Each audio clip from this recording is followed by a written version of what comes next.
Hello, students. Hello, friends. How are you all today? My name is Lynn Daniel, PhD.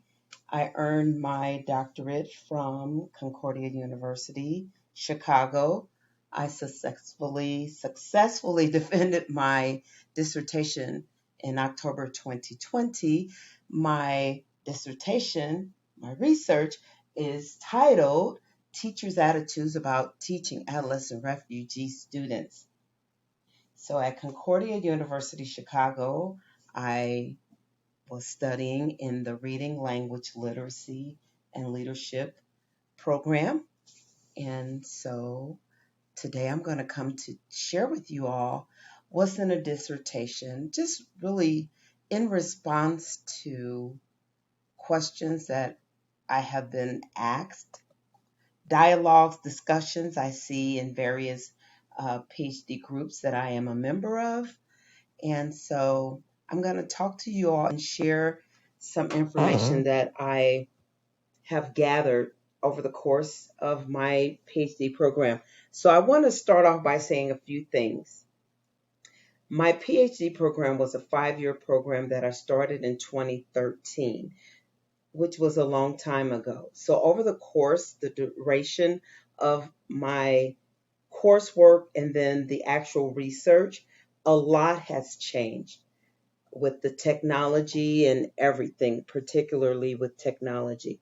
And the reason I'm prefacing with this is because I'm old school baby boomer and used to having hard copies of the literature, the research that the articles I read, the books I read, the chapters I read. I have a lot of books and articles that I have filed. So I had to manually uh, mark and annotate articles, file them, have a system of retrieval for them. Nowadays, in the 2021 era, you all have plenty of, well, I had it too, but I just didn't learn to use very many of them. You have plenty of digital platforms that will allow you to store your articles, your book chapters, and your books. Okay, so I just want to preface by saying that. Okay, another thing I want to preface by saying is I want to thank the College of William and Mary for an excellent resource that I found helpful during my dissertation writing. And so you'll see their name on the screen, College of William and Mary.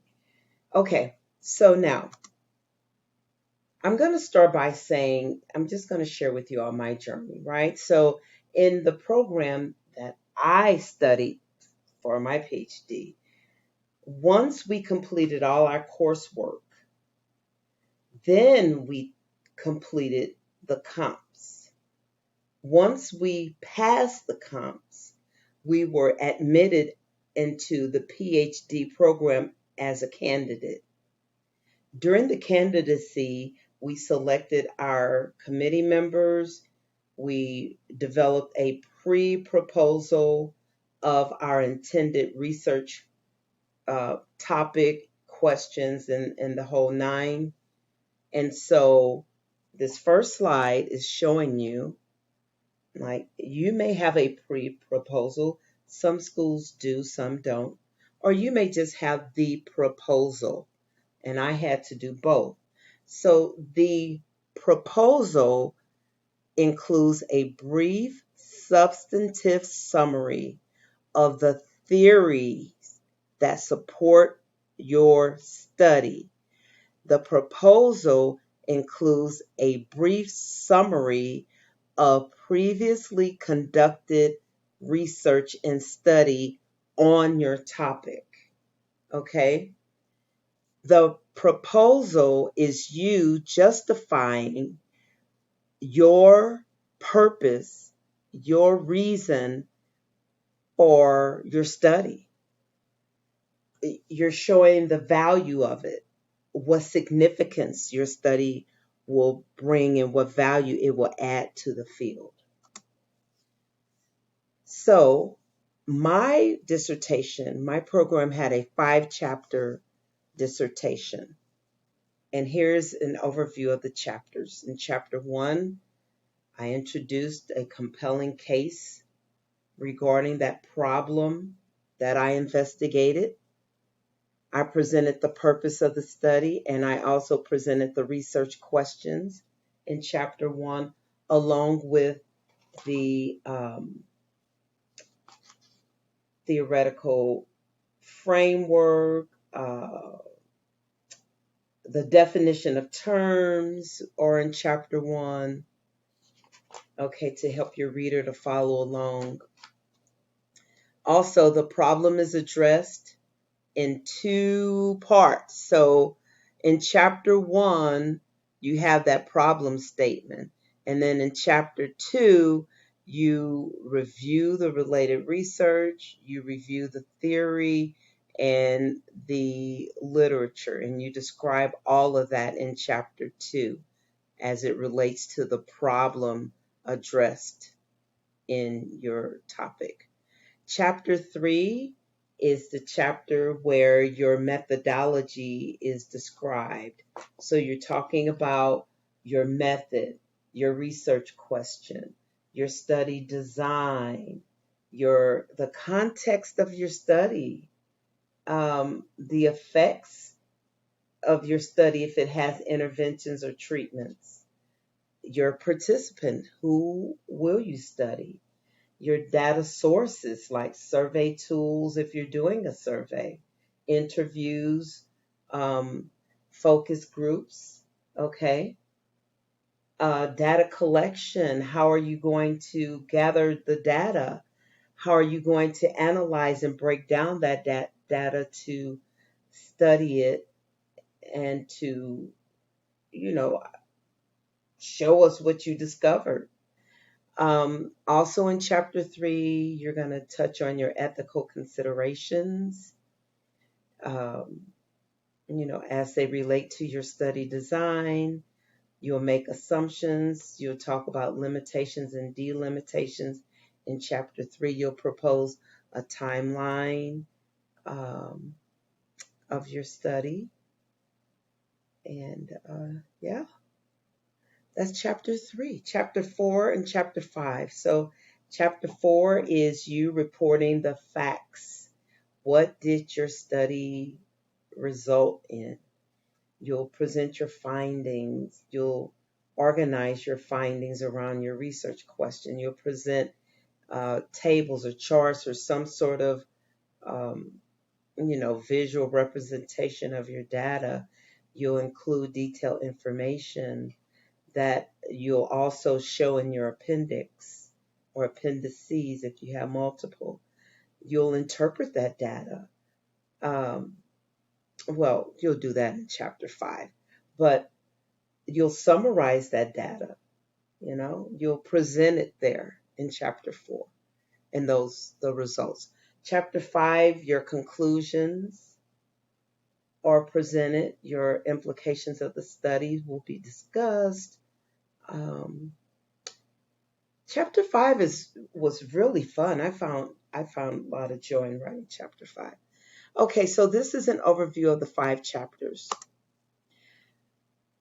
Now, if you know what, I will say though, I'm going to pause right here and I will say that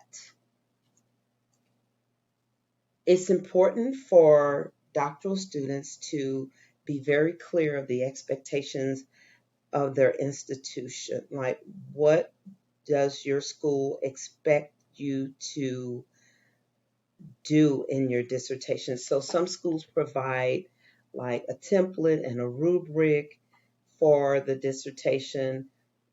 Some offer tutoring or some sort of support during their writing process. So always, I encourage you to, always keep an eye out and an ear open for what your school has to help you through, uh, chatting with your classmates, your peers, asking your mentors, your committee members. Okay. All right. So in chapter 1, you're going to introduce the purpose of your study. So I did a qualitative basic qualitative design. And I was looking at um, culturally responsive teaching pedagogy and universal design, UDL, universal design for learning. Okay, so those were my theoretical frameworks. And so in chapter one, the purpose of your study will be identified. You're going to introduce your general topic. You know, again, APA formatting is very important. I think we're on 7, APA 7 now. And so it's very important for you to, early on I was told not to hire an editor early on, but then after talking to various people in different programs, you know, different people have different approaches. And so you have to determine if it's going to be beneficial for you to find an editor early on to help you um, format your margins and all of those things. Okay, so now back to the actual writing.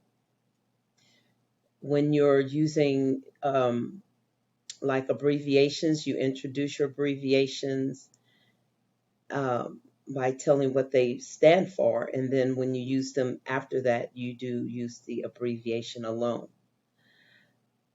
Let's see, you're going to have your statement of the problem or some general statement, and that provides like background. That general statement is going to provide background, and the statement of the problem is going to discuss the particular study and why is it needed. Your theoretical and conceptual frameworks will give the scope. Okay, so what is it that you're doing and how is it relevant? Does it need to be studied? And it will provide that lens of how you will narrate or explain that information. That's your conceptual framework.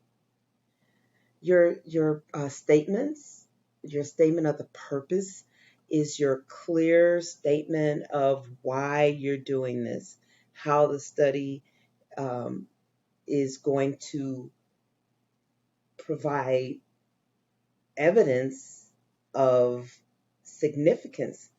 Why is this even necessary to investigate? What is the relationship between what is being studied and what the research, the literature has said, and, you know, the value that it offers? Like, you're going to project into how will it be beneficial to your field. Your research questions are so important. So make sure you take some time to like work on them, develop. Like what I did though, I did a lot of reading, but I still found myself spinning wheels on certain parts of my dissertation, even though I was doing a lot of reading, seeing what was previously done, noticing what was not being said or addressed. Um, you just don't know what you don't know. And there's so much that you just don't know that you don't know. And so when you're working on your research questions, just make sure you are asking questions that are of true interest to you, what it is that you really want to investigate, and what do you really want to find out. Okay? The significance of your study is so important because this broad statement is telling why your study is necessary. Your definition of terms are important as well in chapter one because they will help your reader to be able to follow when you're using lingo. What does the lingo mean? Again, the College of William and Mary was very helpful with me pulling together the information that I'm sharing today. But I do want to say a few more things before I leave. So, when you're pulling together your chapters, make your outline, like outline your chapter, find a template for the chapters, see what your university has, find a rubric for your chapters, see what your university has, so that you can evaluate how well, how close you are to the model or to the standard, that you're including everything that is important and is required in each chapter. All right. Okay. So, you all, this is our first webinar on what's in a dissertation. If you like this webinar and you want more, you want a chapter 2, a chapter 3, a chapter 4, a chapter 5, or any other information that you find would, help you on your dissertation journey, just let me know. You can message me on Facebook. I'm Lynn Daniel on Facebook, or in my groups on Facebook. I am Lynn Daniel, One Cool Diva Teacher, and you can message me there and let me know that you would like more of the What's in a Dissertation webinar. All right, everyone. Thank you. Have a great day.